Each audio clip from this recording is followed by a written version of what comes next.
All right, how's it going? So I wanted to add a little feature to my JavaScript, my online classroom application. If you haven't seen my streams, I have this application where you can log in as a teacher and you can create assignments. And I want to basically add the ability for students to also upload their submissions, right? So if I go to a student and go to like classrooms that you're enrolled in, I want you to be able to go to a classroom and view the assignment. And then also have like a button down here that says like upload submission. So let's try to do that. What I have here is, let's go to this URL, which is classrooms assignments. So classrooms assignments, and then I'm guessing there is an index here. All right, so this page, and that goes to the assignment screen. And let me make sure I open that up correctly. All right, so this is a screen we're looking at where it says like do your homework, and then it has some text here. We could try to style this up first a little bit if we wanted to. On the other page, there was a module I brought in that allows you to format Markdown. So let's just try to find that Markdown thing, which is here.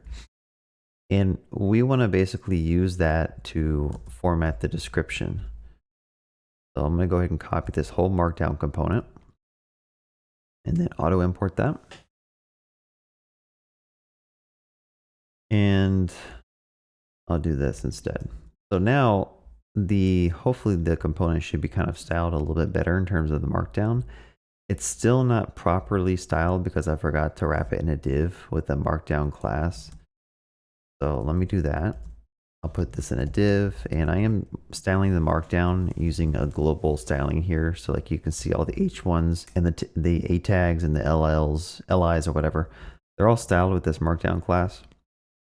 Now we got some like basic styling. So if the teacher were to add some styling or like some specific markdown, you can actually see it here. What we could also do is, I believe on the other pages, we have something called like main heading. So I'm going to pull that in here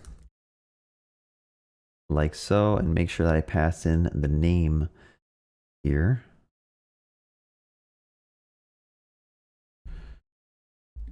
I'll go ahead and do that. I'm going to import main heading.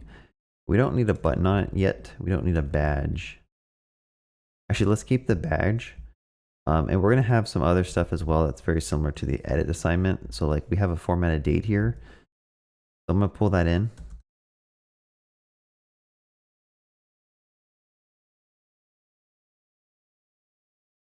And at this point, I just need to auto import some stuff. So let me go ahead and make sure I'm calling the right stuff here. I'm using a package called Luxin, which you can use for formatting dates and parsing dates. All right, so now we have view assignment, do your homework, and then it says the due date. And then maybe we should have the submission button up here, like submit, upload submission, or we could put it down here at the bottom. Not really sure. I'll just put it at the bottom for right now. Maybe that'll make sense. And then we'll take it from there. So I already have the uploadability on this application, and that is on the edit classroom screen. I guess it's just called the classroom screen. Let's see, classroom screen. And then that shows an assignments component here. And the assignments component has a form, I think. Let me go back and refresh my memory. So as a teacher, if you need to upload a new assignment, I'm pretty sure you go to your classroom screen. And I thought there was a modal.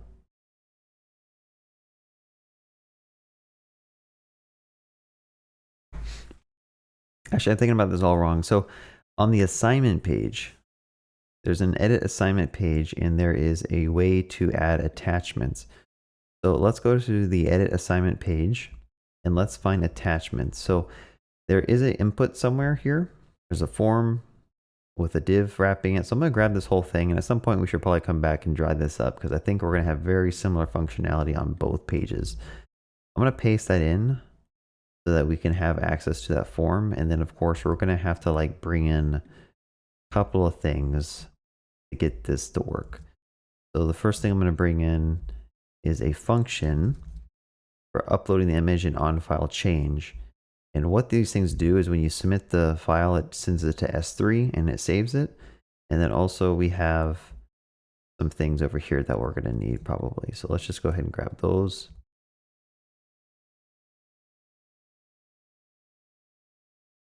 Like so, auto import use state, auto import use ref. All right, so what are we missing? Create pre-signed URL is missing. So again, going back here, we have a create pre-signed URL that's right here. And we're going to have to call something similar. So basically, I'm going to say upload. I'm going to do a new router called submission. And then that'll be create pre-signed URL. So we have to go back to the assignments router, and then we should have a create pre-signed URL here. This is a huge mutation that you can use to kind of create a S3 pre-signed URL. But I'm going to make another one called submissions router. And let's just go ahead and kind of copy how we're doing some of this stuff. Like so. And I do plan to come back and like refactor all this stuff at some point, but I'm going to change the location of the S3 key, and we want to keep track of the submissions for a student ID, and this will be the submission ID right here. So we're going to do this and make sure that we pass in student ID, which would come from context, right? So we need to make sure we have the student. So I'll say const user is equal to await.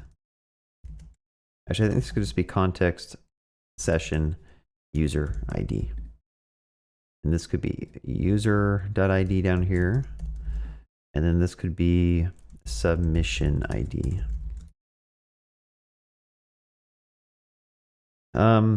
So what this method does is it's going to create a submission, which we haven't even created the submission Prisma model yet. So we're going to have to do that. So let's go to Prisma, and I'm going to make one called submission, which will be a model of submission. And that's going to take in, it's going to be like an attachment. So maybe I should actually copy the attachment one, submission. It takes in basically an ID, a file name. It probably needs a user ID, or you could call it a student ID. And this student ID would have to link back to a student, which I guess we'd make it a string, but then it'd also be attached to an attachment. So we have to do something like this. But let's see, assignments can have multiple students that have attached something. So let's just go ahead and say attach, or let's say submissions. And then I will say submission is an array of submissions. But then over here, like we'd have to also track the assignment. We probably need to track the student as well,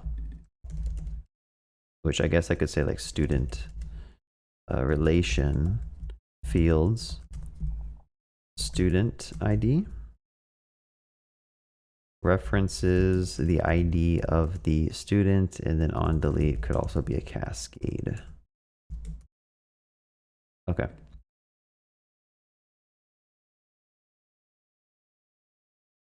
And instead of student here, it's actually called user, I think. All right, so what's this complaining about? I think this thing is complaining because on the user themselves, I didn't add a submission. So I probably need to go to the user and add a submissions like this. So that looks good. So what we just did is we allowed a Postgres data model or Prisma data model to link up to the submissions. So if I did this correctly, I should be able to run a migrate. I'll say npx Prisma migrate dev, and that should ask me to set, oh, I don't have my Docker running, hold on. Docker compose up, that'll host my database, and then I'll say npx Prisma migrate dev. And then I'll say adding submissions.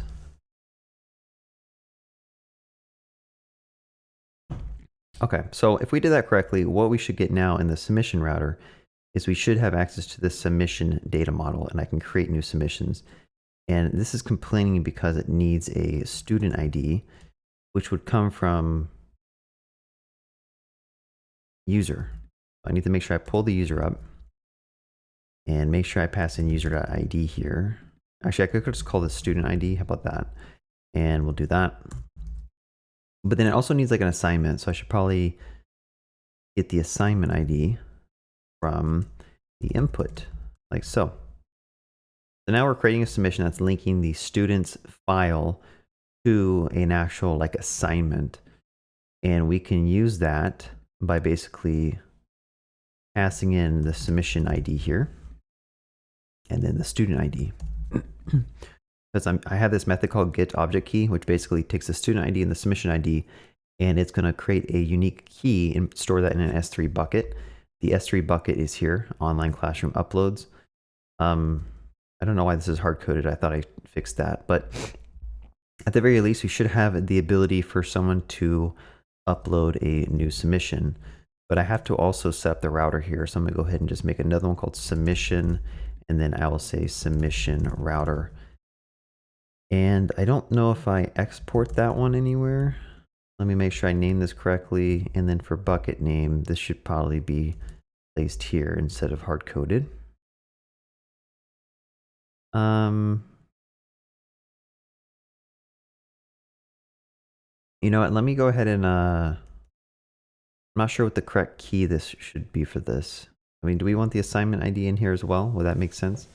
Or just the submission ID? I guess it doesn't really matter at the end of the day. I can always refactor code, right? Just keep that in mind. Like you can always change your code and refactor it.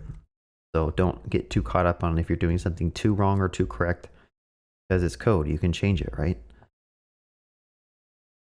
Just don't let it get too messy to the point where it's too hard to change anything.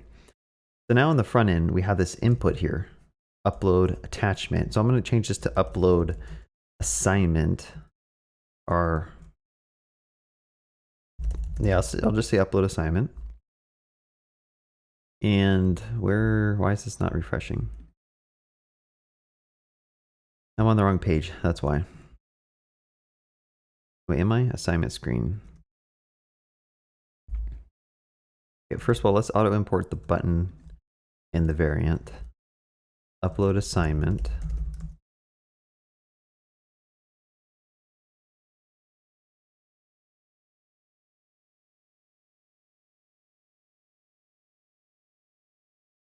Am I on the wrong page? Let me just put testing here and make sure this pops up. Okay, so I am on the right page. And upload assignment is showing up here now. Maybe it's early, so like my eyes aren't working. I gotta wake up. So now we have an input. You can upload an actual thing. Upload assignment should be the function we're calling. And what this does is a little complicated, but it basically calls that get pre-signed URL for submission. That'll give us a URL that allows us to upload directly to a specific S3 key. I'm basically attaching the file, I'm uploading it using fetch, and then I'm clearing out the file input, clearing out the file ref. It's a little hacky, I gotta do this for some reason. And then I'm gonna go ahead and do nothing for right now.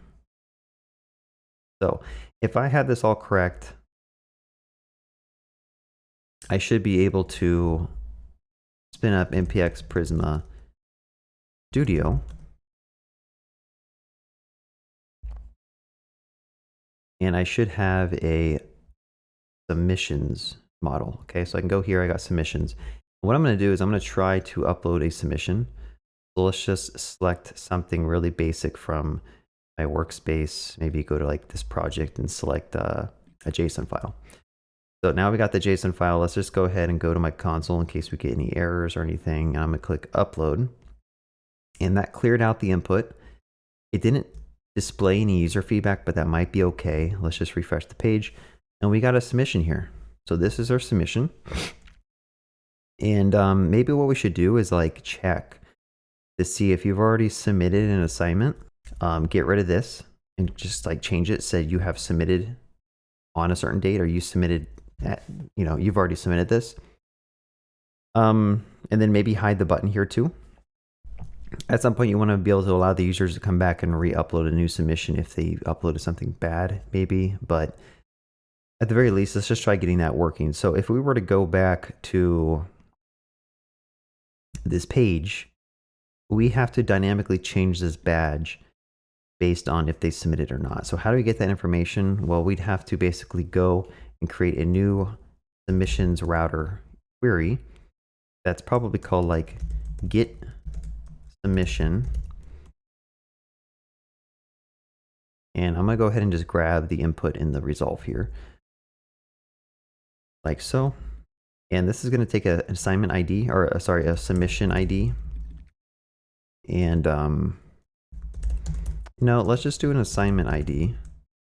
And that could just basically say await context Prisma submissions dot find unique, where, and when we want to get the assignment ID is equal to input.assignment ID.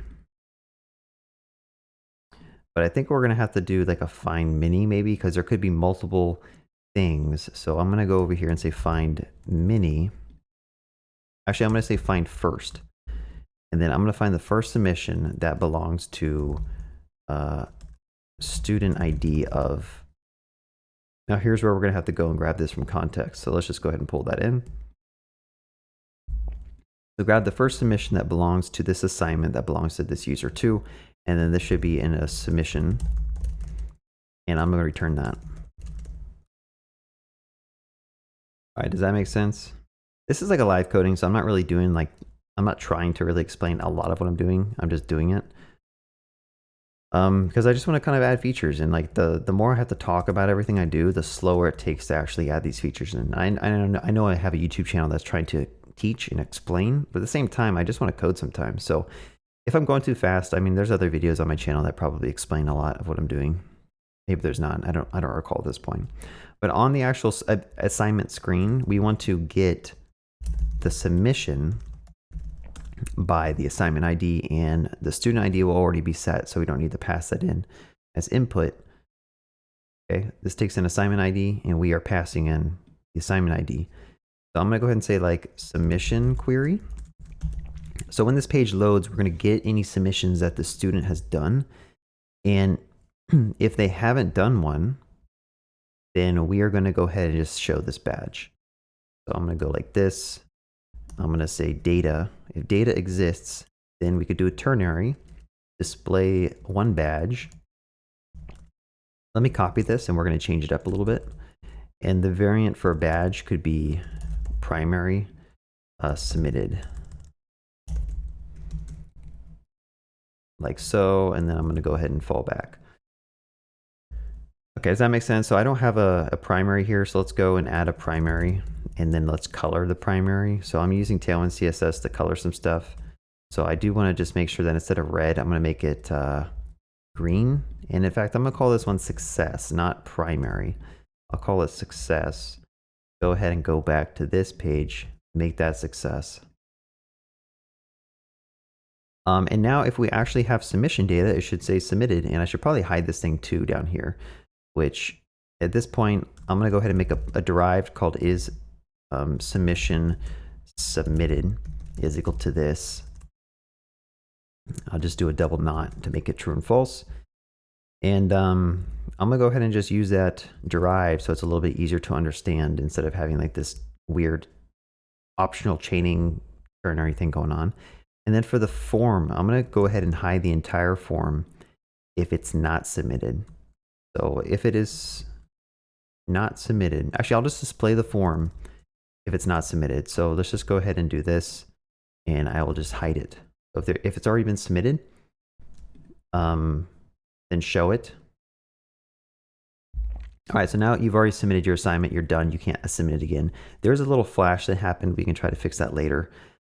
But if you were to go here and just delete this record now, and then refresh the page, you'll see that now you have the ability to upload a new assignment. So I can go here, select the file, upload it, and notice that it doesn't refresh the page. So we need to go back and do one last thing, which is probably refetch. So I'm going to say submission query dot refetch, call it, And let's try it again. So I'm gonna go to Prisma Studio. I'm gonna delete this record.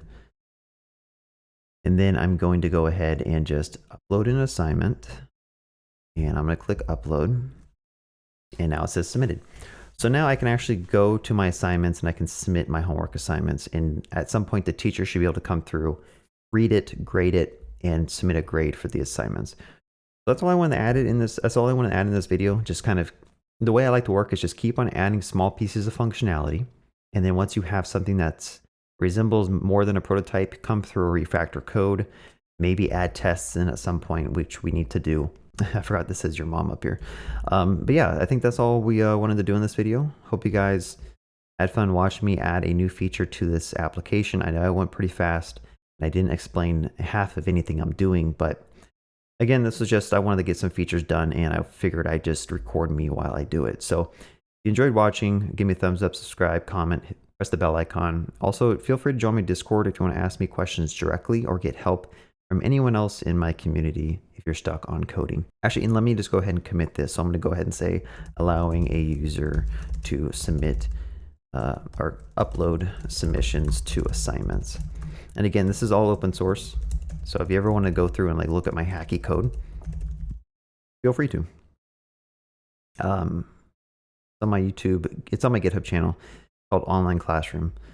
You're smart enough to figure out the link. It might be in the description. It might not be.